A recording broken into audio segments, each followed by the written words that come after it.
Hello my dear students, कैसे हैं आप सभी लोग। उम्मीद करता हूँ बहुत अच्छे होंगे। बेटा, हमने लास्ट क्लास में आप लोगों से कैपिटलाइजेशन मेथड गुडविल स्टार्ट की थी 12th अकाउंटेंसी में। मैं इकोनॉमिक्स की वीडियो ही बना रहा हूँ, तो भैया मेरी शक्ल देख के कोई ये मत सोच रखना कि इकोनॉमिक्स की क्लास है। ये 12th अकाउंटेंसी क्लास है फिलहाल, ठीक है जी। इकोनॉमिक्स की क्लास आज ही बनाऊंगा, लेकिन दूसरी वाली, ठीक है जी। तो हमने लास्ट क्लास में capitalisation of super profit method के बारे में डिस्कशन किया था, जिसमें मैंने केवल एक फॉर्मूला लिखवाया था आप लोगों को, goodwill is equals to super profit divided by normal rate of return.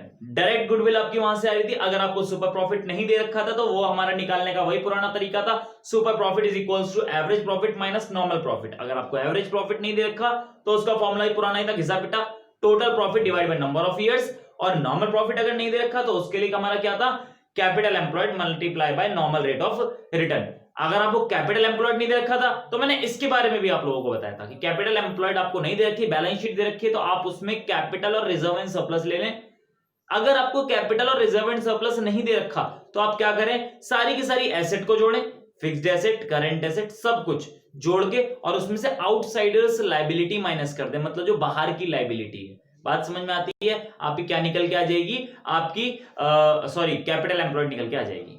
बात समझ में आती है? ये हम चीज वहां डिस्कस कर चुके थे और इसका एक क्वेश्चन भी हमने लास्ट क्लास में कवर किया था।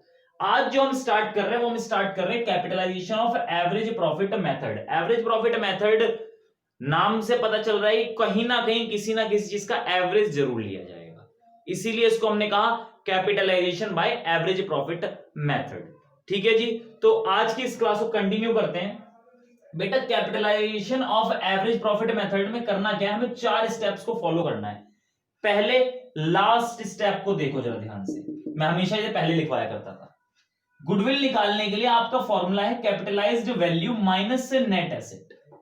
गुडविल निकालने के लिए आपको कैपिटलाइज्ड वैल्यू में से नेट एसेट को माइनस करना है, आपकी गुडविल निकल के आएगी। नंबर ऑफ इयर्स परचेज का ड्रामा इसमें भी नहीं है, मैंने पहले ही बताया, पिछली क्लास में बता दिया था, कैपिटलाइजेशन के अंदर आपको कोई नंबर ऑफ इयर्स परचेज की ड्रामेबाजी नहीं करनी, गुडविल डायरेक्ट निकल के आएगी। पिछले मेथड में भी सुपर प्रॉफिट को नंबर ऑफ डिवाइड किया था नॉर्मल रेट ऑफ रिटर्न से, आपकी गुडविल निकल आई थी। यहां पर भी आप ऐसे ही करने वाले हैं, ठीक है जी। वो नहीं, लेकिन यहां फॉर्मूला दूसरा है, capitalised value minus net asset. अब ये कैपिटलाइज्ड वैल्यू क्या होती है और ये नेट एसेट क्या होती है, इसी के लिए ये सब ड्रामेबाजी है। एक एक करके सारे स्टेप्स पढ़ते हैं और उसके बाद आपको ये चीज समझ में आएगी। लेकिन इसको नोट कर लेना, मैं वीडियो पॉज करके, मैं वीडियो पॉज हालांकि टाइम दूंगा मैं, लेकिन पहले समझने का प्रयास करें थोड़ा सा। Step 1, calculate average profit. बेटा, एवरेज प्रॉफिट कैसे निकलता था, वही हमारा पुराना formula, total profit divide by number of years. Total profit divide by number of years. मुझे लगता है आपको ये बात समझ में आई होगी। चलिए, स्टेप 2 क्या था हमारा, step 2 calculate capitalised value. Capitalised value निकालो।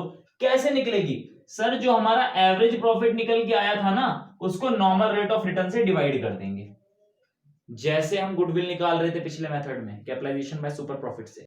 सुपर प्रॉफिट को नॉर्मल रेट ऑफ रिटर्न से डिवाइड करते थे ना, यहां पर एवरेज प्रॉफिट को नॉर्मल रेट ऑफ रिटर्न से डिवाइड करेंगे तो आपके पास कैपिटलाइज्ड वैल्यू आएगी, गुडविल नहीं आएगी, ध्यान रखना, कैपिटलाइज्ड वैल्यू आएगी।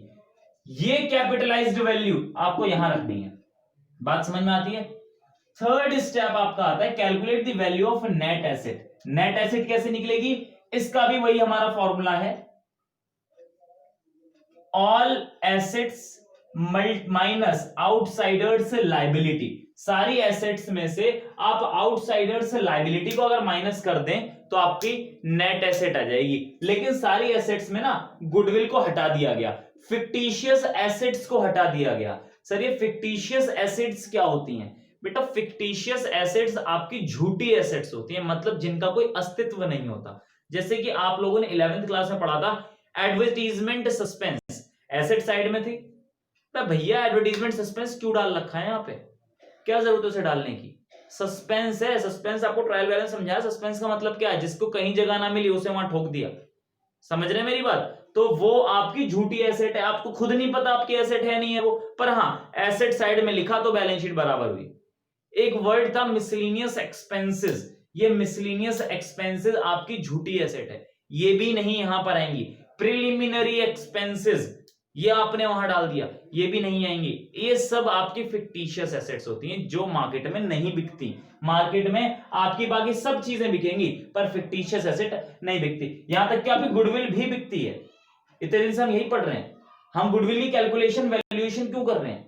फिलहाल हम गुडविल की कैलकुलेशन इसीलिए तो कर रहे हैं ताकि हमें गुडविल की असली कीमत पता चल पाए, ताकि हम मार्केट में वो कीमत बोलकर और उसको वसूल सकें, तभी तो हमें पता चलता है। तो बेटा ये गुडविल जो होती है ये भी मार्केट में बिकती है, ठीक है जी।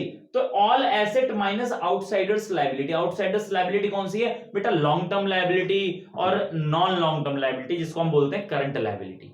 बात समझ में आती है? लॉन्ग टर्म लायबिलिटी आप नई बैलेंस शीट अभी आपने नहीं पढ़ी होगी, क्योंकि अभी आप कंपनी अकाउंट्स पढ़ेंगे पार्टनरशिप के तुरंत बाद, तब आप लोगों को मैं नई बैलेंस शीट पढ़ाऊंगा। वहां पर थोड़ा सा तरीका बदल गया है, फिक्टिशियस एसेट खत्म हो गई है वहां पर, इसलिए मैंने फिक्टिशियस एसेट का नाम यहां नहीं लिखा है, क्योंकि अब नया ट्रेंड आ चुका है। अब नई बैलेंस शीट बनती है हर जगह, बस पार्टनरशिप में ही पुरानी बनती है। बाकी बनाना चाहो तो आप पार्टनरशिप में भी नई बैलेंस शीट बना सकते हो, ऐसे कोई रूल नहीं है कि आप बैलेंस शीट नहीं बनाएंगे पुरानी, बस थोड़ा पुरानी बैलेंस शीट आसान पड़ती है, ठीक है ना, इस वजह से कर लेते हैं। हालांकि नई बैलेंस शीट बहुत ज्यादा आसान है। जब आप लोग नई बैलेंस शीट करेंगे, अभी क्या है कि हमारे सीबीएसई ने सिलेबस को अपडेट नहीं किया, वो अभी भी 11th क्लास में हमें पुरानी बैलेंस शीट ही सिखवाता है। आपको मैंने 11th क्लास में पढ़ाया तो आपको trading and profit and loss account और बैलेंस शीट जो पढ़ाई थी, तो वो बैलेंस शीट मैंने पुरानी वाली पढ़ाई थी। अगर सीबीएसई इसको अपडेट कर देना तो मैं पुरानी पढ़ाऊंगा ही नहीं। पुरानी से बहुत आसान है नई बैलेंस शीट। पुरानी में थोड़ी बहुत रूल्स भी हैं, नई में कोई रूल नहीं है। ऐसा नहीं कहते कोई रूल नहीं है, कुछ है वहां पर, लेकिन बहुत सिंपल है, बहुत ज्यादा सिंपल। जब हम कंपनी अकाउंट्स करेंगे तो आपको वहां समझ में आएगा। तो फिलहाल पहला स्टेप हमारा खत्म हुआ। पहले स्टेप में हमने एवरेज प्रॉफिट निकाला, दूसरे स्टेप में एवरेज प्रॉफिट के बेस से हमने कैपिटलाइज वैल्यू निकाली, जब हमने नॉर्मल रेट ऑफ रिटर्न को उससे डिवाइड कर दिया। तीसरे स्टेप में हमने नेट एसेट निकाली, कैसे? सारी की सारी एसेट गुडविल को छोड़कर और फिक्टिशियस एसेट को छोड़कर आउटसाइडर्स लायबिलिटी को माइनस कर दिया एट करंट वैल्यू। ये नहीं आपकी जो बैलेंस शीट में लिखा हुआ है आप वो वैल्यू उठा लोगे ना। अगर आपके क्वेश्चन में दे रखा है कि मशीन की वो बैलेंस शीट की वैल्यू है 1 लाख रुपए और इसकी करंट वैल्यू 1.5 लाख रुपए है, करंट वैल्यू आज की जो वैल्यू है, तो आप 1.5 लाख लोगे, 1 लाख नहीं लोगे।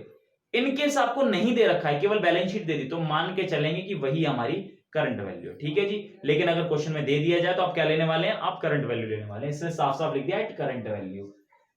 स्टेप 4 क्या कहता है? स्टेप 2 में से स्टेप 3 माइनस कर दो।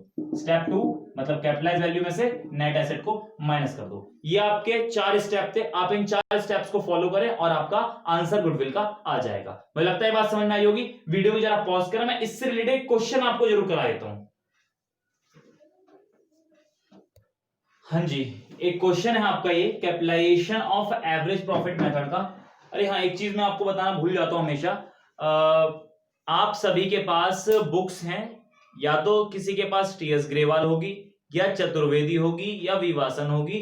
सबसे ज्यादा जो आज की डेट में टीएस ग्रेवाल ही चल रही है। ये वाला क्वेश्चन मैं टीएस ग्रेवाल का ही उठाया। मैं आपको बता दूं, बच्चे क्या करते हैं, अनसॉल्व्ड की तरफ भागते हैं, इलिस्ट्रेशंस नहीं करते। मेरी हम्बल रिक्वेस्ट है सभी स्टूडेंट से, जो भी ये वीडियो देख रहा है, इलिस्ट्रेशंस पहले करें, उसके बाद ही आप अनसॉल्व की तरफ जाएं। इलिस्ट्रेशंस बेटा, अनसॉल्व्ड आप सोचते हैं कि इलिस्ट्रेशंस आप करेंगे तो उससे कोई बेनिफिट नहीं है, सॉल्यूशन वहीं दिया हुआ है। बेटा उसे करने से इतना बेनिफिट है आपको कि आपको डायरेक्ट पता चलेगा एग्जाम में क्वेश्चन कैसे सॉल्व करना है। उसके अंदर आपको स्टेप्स पता चलेंगे। कई बार मैं जब मतलब यहाँ वीडियो बनाऊंगा या फिर जब मैं फेस टू फेस क्लास दूंगा, उस टाइम में जल्दी जल्दी क्वेश्चन करा दूंगा बिना स्टेप्स को फॉलो करते हुए, ये मानकर कि आपको ये चीज पहले से ही आती है। लेकिन आपको आदत आएगी, आदत पड़ेगी कहां से? वहां से सॉरी इलिस्ट्रेशन से। मैं आपको बता दूं एक बात क्लियरली, अनसॉल्व का आप आंसर निकाल सकते हैं, पर एग्जाम में आपको मार्क्स मिलेंगे आपके क्वेश्चन करने के तरीके से, आपकी प्रेजेंटेशन से। आप प्रेजेंटेशन वहां से सीखने वाले हो, इलिस्ट्रेशन से।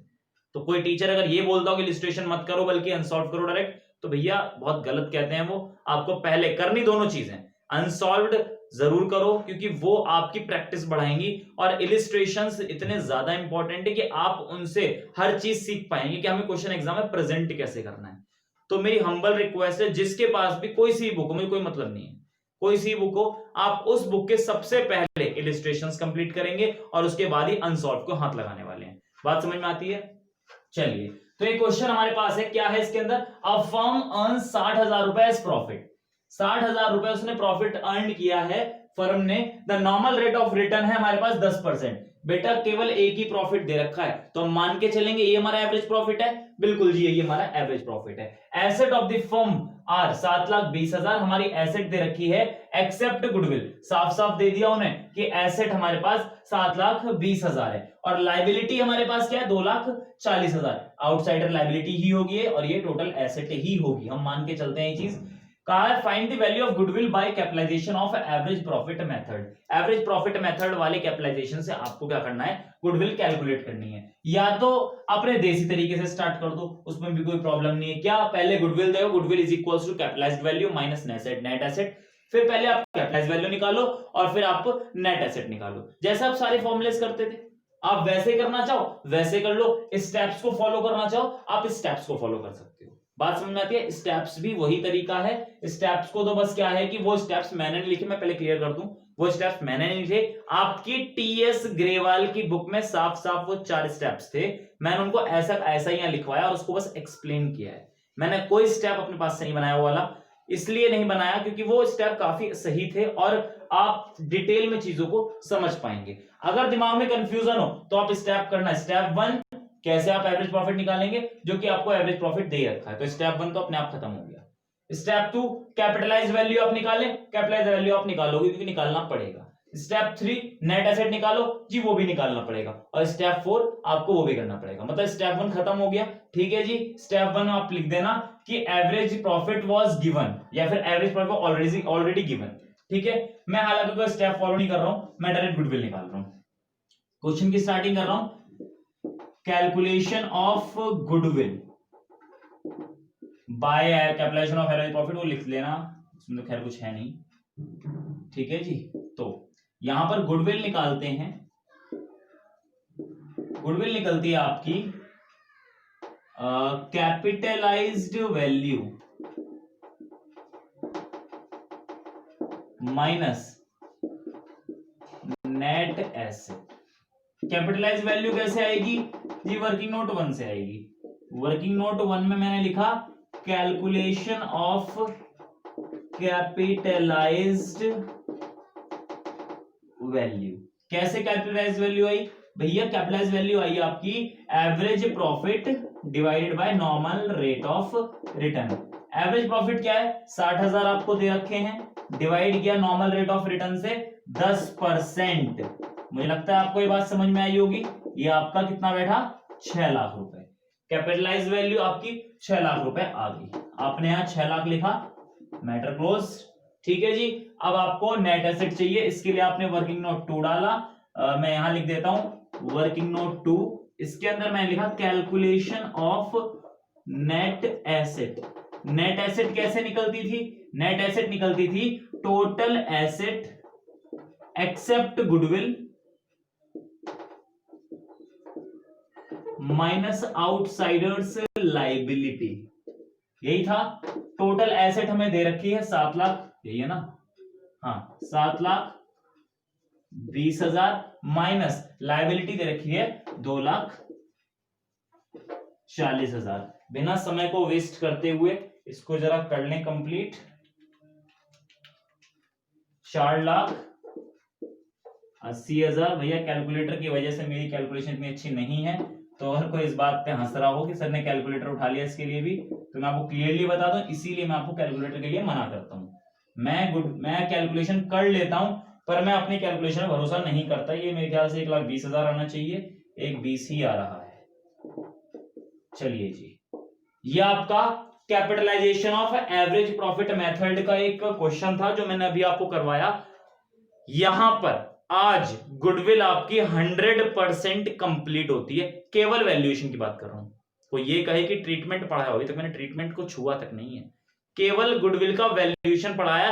और पूरी की पूरी पार्टनरशिप में आप डिसोल्यूशन तक चले जाएं, डिसोल्यूशन तक आप पहुंचेंगे, अभी धीरे धीरे हम आगे बढ़ते चले जाएंगे। इन सब में आपको अगर कहा जाए कि गुडविल की वैल्यूएशन करें तो आप इन्हीं मेथड से वैल्यूएशन करने वाले हो। कौन कौन से मेथड करें याद दिला सकते हैं आप लोग मुझे? हमने 3 मेथड पढ़े। पहला कौन सा, एवरेज प्रॉफिट मेथड। दूसरा कौन सा, सुपर प्रॉफिट मेथड। तीसरा कौन सा, capitalisation method. Average profit method हमारे 2 पार्ट्स में डिवाइड था, simple average profit, weighted average profit. Super profit हमारा एक ही था, साथ साथ में थर्ड पार्ट में हमारा था कैपिटलाइजेशन। कैपिटलाइजेशन हमारे दो पार्ट्स में डिवाइड थे, capitalisation of super average profit method और दूसरा था capitalisation by super profit method. Capitalisation by average profit और कैपिटलाइजेशन बाय सुपर प्रॉफिट, ये दो हमारे थे हुआ करते थे कैपिटलाइजेशन के। साथ साथ में अगर आपको पास्ट एडजस्टमेंट्स भी दे दी जाएं, जैसे कि मैंने वेटेड एवरेज में आपको समझाया था कि जो चीज माइनस कर दी पर माइनस नहीं करनी थी आप उसे प्लस कर दें, और जो चीज प्लस कर दी प्लस नहीं करनी थी आप उसे माइनस कर देंगे। बात समझ में आती है? इस तरीके से आज मैंने यहां पर पार्ट नंबर मैं मीडिया में रब कर दिया, शायद 21 था, पार्ट नंबर 21 है, मैंने आज गुडविल यहां पर कंप्लीट किया है।